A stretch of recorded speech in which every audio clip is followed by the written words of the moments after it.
Got my wife cheating, and it feels like the last straw. Before we get started, make sure to subscribe so you will never miss a video. So let's get started.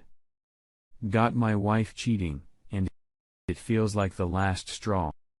My wife came stumbling through the door at 4 a.m. Saturday. We live in an apartment complex above a bunch of shops and bars.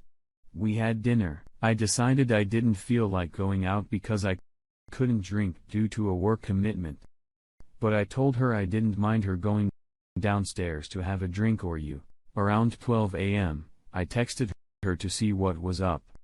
She told me she was getting some good advice from one of her girlfriends that tends to bar. I fell asleep on the couch and woke up at 3 a.m., finding that Shissel was at home, and Dibber had closed at 2. Weird? I sent her a text asking where she was. She replied, "I'm dealing with someone." I reminded her that Deborah had closed at 2. She replied that she was on her way home.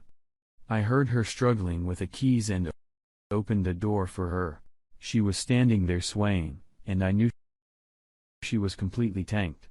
I helped her through the door and into the kitchen where promptly fell down, laughing the whole time. I realized she didn't have her purse and asked her where it was. She said she didn't know.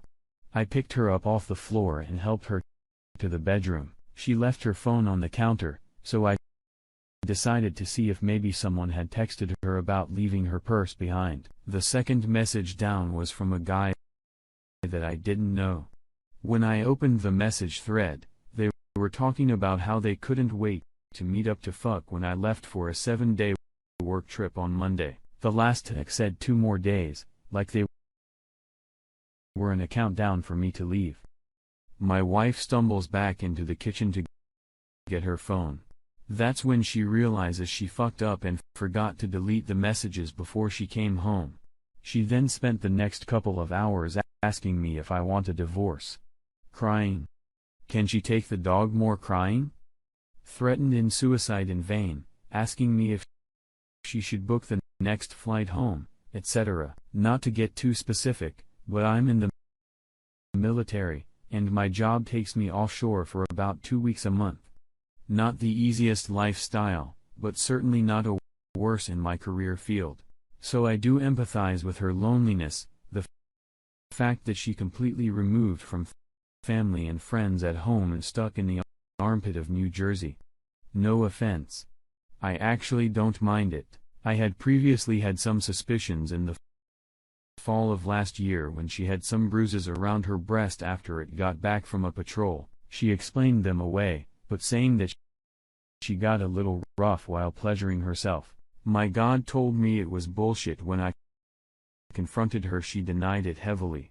My suspicion, she grew more when a mutual male friend of ours suddenly became very unfriendly with her, but cordial to me, blocking her from all social media, her phone number, and refusing to acknowledge her presence when we happened to be at the same bar or restaurant. She later confirmed that he had given her those bruises, but they had not been intimate. She also denied intimacy with a guy.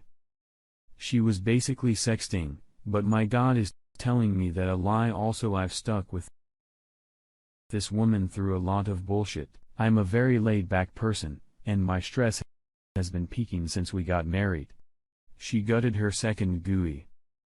The first since we've been together, and basically ruined whatever plan we've had for a family due to the financial constraints and the fact that she can't drive. She's been going down to the bar almost every night. Sometimes I've been with her, but most of the time, I can't, since I have to be a responsible adult and fucking something up when I'm hungover and can resolve an UCMJ punishment. I am up for transfer, and I need to make a decision before February 1st. Behind door number 1 is forgiveness. I take her back, try to move on, continue to support her, and continue on the family path of buying a house and having children in Florida. Behind door number 2 lies a clean break. I won't over anything in Albany. We don't own property together, and I would move to downtown Boston and live the bachelor lifestyle. The job that I really want to stare, being gone for a couple of months at a time out to see something that is impossible if I want to stay married. My main concern is that I'll be 32 years old. I've heard that dating can suck in your 30s, but I know there's plenty of potential to have a very good time. A life goal is to settle down, get married, and have children, something I thought I was getting when I married my wife. So great Reddit advisors. Which store should I choose?